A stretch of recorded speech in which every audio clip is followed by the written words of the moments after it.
All right. Do you know why people cheat? Why men in general cheat? Why they cheat? Yeah, what would be your best uneducated guess or even educated guess? What is the number one reason why men cheat? Not getting enough or good enough pussy. Okay, so it's basically not getting enough. I would think so. Okay, I'm just asking your opinion. I could think of other reasons, Well, but maybe okay. you hate what you're stuck with. Okay. Maybe you just fucking have the opportunity. Okay. I don't know. There's lots of reasons too. Well, there are lots of reasons, but there is one overwhelming reason why men in general cheat. And it's not because they don't get enough pussy? No. Really? Okay. Nope. Because Demon hit it on the head because they have a dick. Well, there's something to that. Okay. Men have revealed the real reason why they cheat on their partners, and it's not what many women might expect. Okay. Many people assume that cheaters look for a bit on the side because they are bored with their stale relationship, but that may not be the case for most cheaters. Okay. In fact, it turns out that boredom with the relationship isn't even in the top 3 reasons. Really? Okay. Why cheaters look for someone else to get intimate with. All right. So are you ready for this?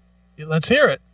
According to Superdrug's online doctor, the most common reason why men are unfaithful is simple. The other person was just really hot. All right. That makes sense. That's it. Yeah. It's not because they're bored. It's not because they're unhappy. It's not because of anything. It's just because that opportunity presented itself and that other person was really hot. That makes sense. And that's it. Yeah. That's the number one reason. Have you ever been a cheater? No. Never have cheated. No. Not even like high school or anything? No, you know what? I didn't even have sex until after I was married at 20. Oh my God, dude.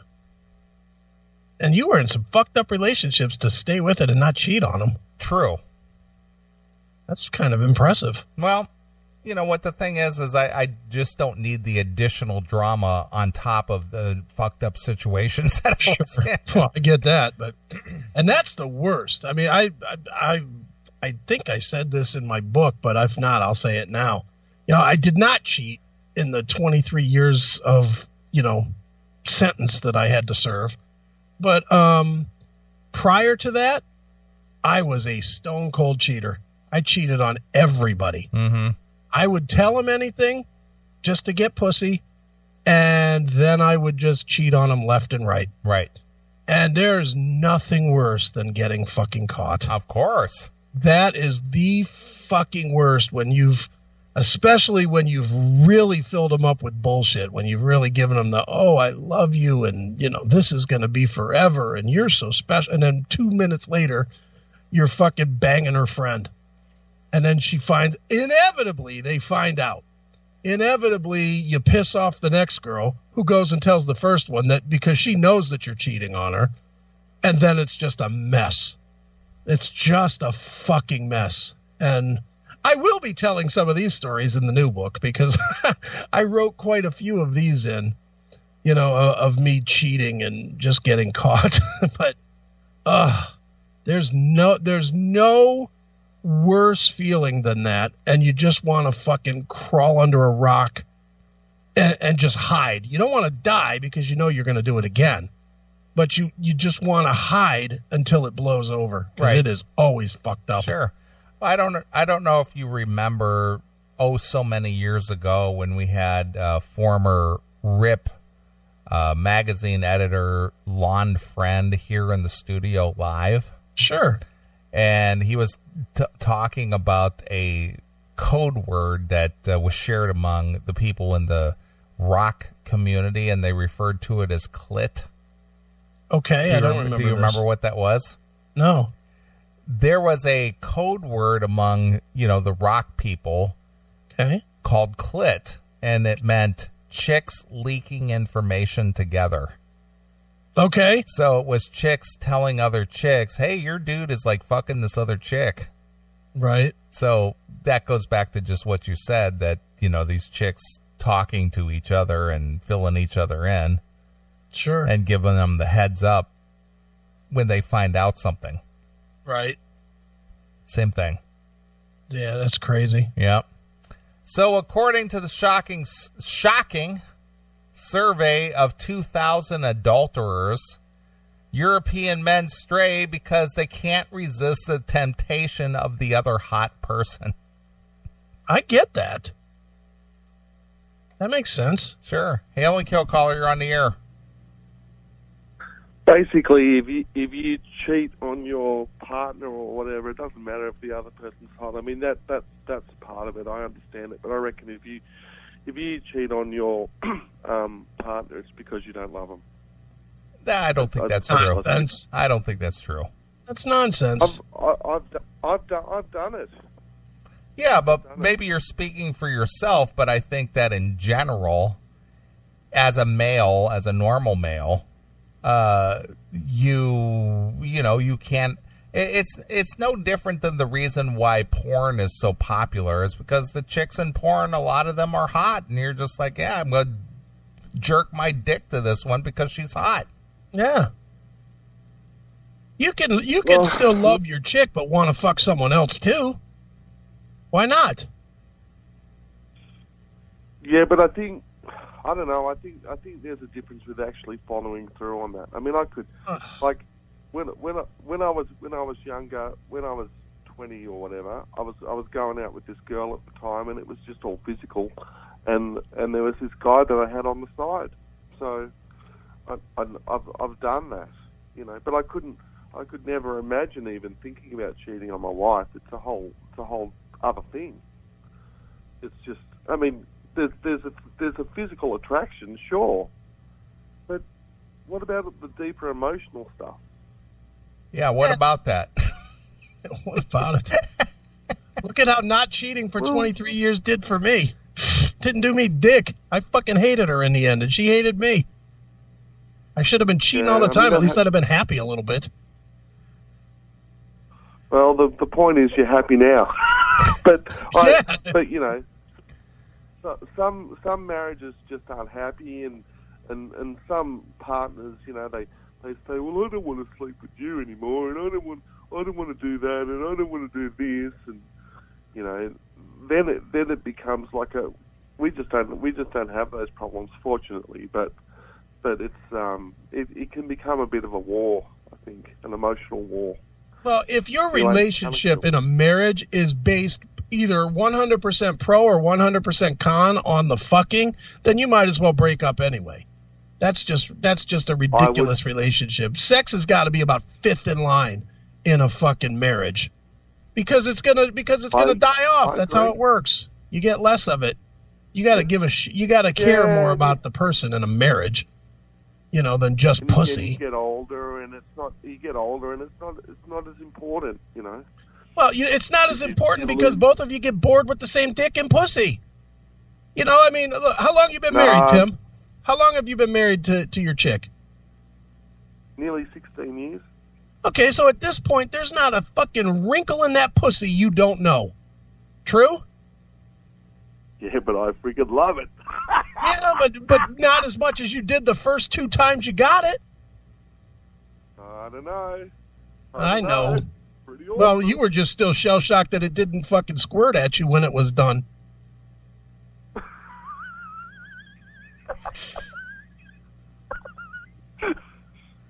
Oh, no, sex is great. Hail and kill. There goes Tim. All right. However, the second most common justification for cheating was more emotional, with many men saying they decided to be unfaithful because the other person was really there for them. They decided, because the new person the new person was actually there and actually, cared about them and stuff. I get that. That makes sense. Okay. There is, this is similar to the main justification given by the European women whose top reason for straying was that their partner wasn't paying them enough attention. Okay. Among male lover rats, sex proved to be an issue as well, with the third most common reason for cheating being that their partner isn't giving them enough, which is something you said. Right, sure. Because that's number 3. Okay. With boredom being the 4th justification, the 5th was That's what I just said to Tim. The 5th was their partner stopped paying attention to them. Okay. So that's 5 on the on the list for guys, and that's number 1 on the list for women. Okay. Guys like, yeah, I could, you can pay attention to me or not, but just give me some pussy. Yeah. But dude, I mean, what's the longest relationship you've ever been in? 5 years. 5 years. But between year 4 and when you broke up, weren't you just fucking bored with that pussy? Well, I don't think it was so much the pussy that there was boredom with. It was just that there were other issues to where you were no longer interested in them sexually because you were just, you were frustrated or tired of the issues that were going on there. Yeah. I mean, as someone that was in a relationship for a very long time, that shit it gets harder and harder to find new and creative things. And maybe that's just me always looking for something different and fucking weird to do. Sure. But, I can say for a fact that there were definitely times where we would go to start fucking and it just was like a repeat of the last time. Right. Where it was like the same thing, the same fucking, eat the pussy, get the dick sucked, fucking get up in her, roll her over. It was just the same old shit. It was a routine. It really was, where it was like literally you could almost time it. I'm going to eat this pussy for 12 minutes. She's going to suck my dick for 8 minutes. Then I'm going to go up in her for about fucking 4 minutes. Then I'm going to roll her over for 6 more. It just fucking was boring. Right. And then, depending on the chick, and this I will say probably varies from girl to girl, but depending on how adventurous they really are, then you really hit problems. Because then it's like, okay, well, I really want to spice it up, but you're not fucking wild like I am. Exactly. Or vice versa. And then it's like, okay, so now do I even really want to have that? And then it starts, the longer and longer you go, it literally ends up being all right, well, I just need a nut. So I know I can just go in and fucking do this fucking roadmap pussy and fucking get my nut and get the fuck out of there. Right. And I know at the end I was happy not to be fucking the ex. Exactly. I was absolutely happy because I knew what was coming and I didn't want that. It's like, all right, fuck yeah, whatever. I need to fucking blow a load that's not on my fucking hand. All right, let's all right, suck the dick a little. All right, let's get to some fucking. All right, we're done here. Can I go back to watching the game now? Honestly, that's how it got to be. Sure. Fun. Yay. So anyway, that's according to that study, the number one reason why men cheat is because the opportunity that they have, they're just hot. Yeah, well, I agree with that. Mm-hmm. Dude, believe me, there's a big part of me that wishes I would have cheated all the time when I was married. Especially when I was Rockstar Chris, when I was, in the WMMS days. Mm-hmm. And I was, and I mean, because you were out with me, there was always people recognizing me and coming up to me and shit. And man, oh man, was there a lot of hot chicks offered me blowjobs for tickets or backstage. Dude, I can't tell you how many of my friends got their dick sucked in the bathrooms of fucking shows. Right. Because chicks would come up to me all the fucking time and say, I'll suck your dick for those fucking Metallica passes. And I'd be like, all right, well, take my friend in the bathroom and suck his dick. And when you're done, he'll give you the passes. Right. And I would hand, like my friend Scotty, he got his dick sucked at fucking Metallica that way. I tore my pass off my shirt. I handed it to him, and I said, she's going to go suck your dick, and then you give her these passes. Right. And he did. And her and her friend fucking ended up finding out that they were photo passes, not backstage passes, but by then we were gone. Right. So funny. All right. Well, it's kind of a messed up world we live in, but, nothing better than a hot girl. Yeah, not really. Yeah. So let's play a couple of tunes and we'll come right back. So speaking of hot and bothered, let's play some Cinderella from the Wayne's World soundtrack, and this is exactly that, Hot and Bothered, exclusively here on your Classic Metal Show. Hey, this is Tom Kiefer of Cinderella, and you're listening to Neely on the Classic Metal Show.